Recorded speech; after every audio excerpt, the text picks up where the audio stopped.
I'm Sergeant Washington Moscoso with the San Antonio Police Department. This critical incident video release is intended to provide you with information, as the department currently understands it, about an officer-involved shooting that occurred on January 22, 2025, at the 18,700 block of Stone Oak Parkway. I will walk you through the video, relevant to the facts of the incident as we know them so far. Content of this video may not be suitable for all audiences. Viewer discretion is advised. Just before 8 p.m., officers were dispatched to the 18,700 block of Stone Oak Parkway for a suicide in progress call. During the 911 call, the male caller made statements indicating that he was suicidal. He also informed the call taker that he had firearms and threatened to harm any officer who approached him. San Antonio 911, this is Liliana, D&E Police, Fire, EMS. Probably the police. I'm over here at apartments at Stone Oak, right by the golf course. I'm fixing to shoot myself. And they better be careful. I have high-power rifles and everything. If they come at me, I'm coming at them.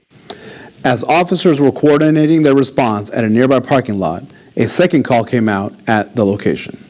San Antonio 911, do you need police or an ambulance? I need the police. Emergency, hurry. My son has my gun and he's outside. He's shooting.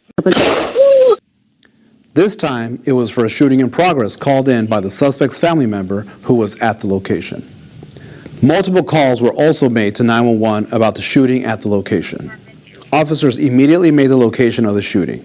Just before 8:30 p.m., as officers approached the breezeway, the suspect fired shots at them. One officer yelled out that he had been struck by gunfire. This officer was transported by another officer in a marked patrol vehicle to a nearby hospital.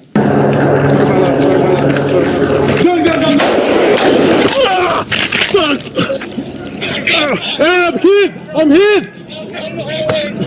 Eagle helicopter monitored the scene from above the suspect's apartment building and informed arriving officers that the suspect was hiding behind a truck near the building preparing to ambush. Ferguson, where are you at? We're at the building in front of his. The suspect pointed a firearm multiple times at Eagle. Eagle, he is in the back of that building pointing the gun at me. He's in the back. The suspect then took cover under a truck.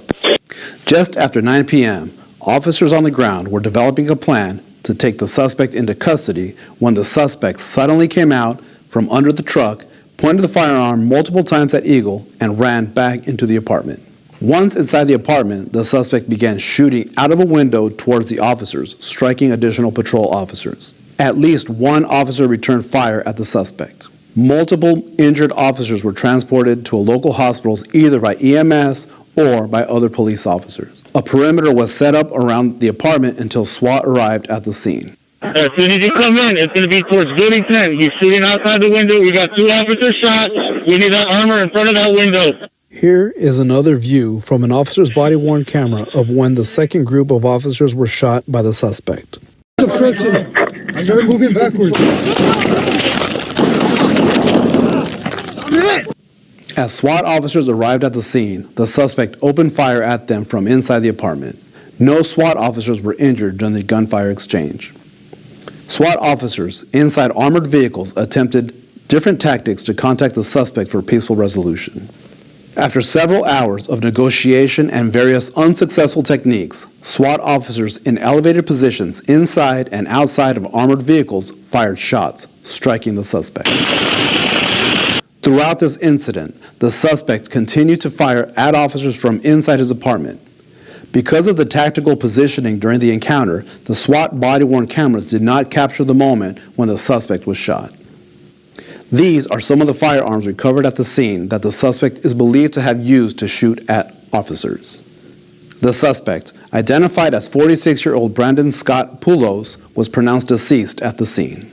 During the initial investigation, it was determined that Poulos had a self-inflicted superficial laceration across his neck. A total of 7 officers sustained non-life-threatening injuries. No bystanders were injured during this incident. As of today, all 7 officers have been released from the hospital and are expected to fully recover. Investigations into deadly force are comprehensive and can take over a year. A reminder, this is our current understanding of the situation and can change as investigators gather more information. The San Antonio Police Department does not make any determination as to whether procedures were followed until all facts are known. All officer-involved shootings are forwarded to the Bexar County District Attorney's Office for review. As of this publication, the investigation remains ongoing.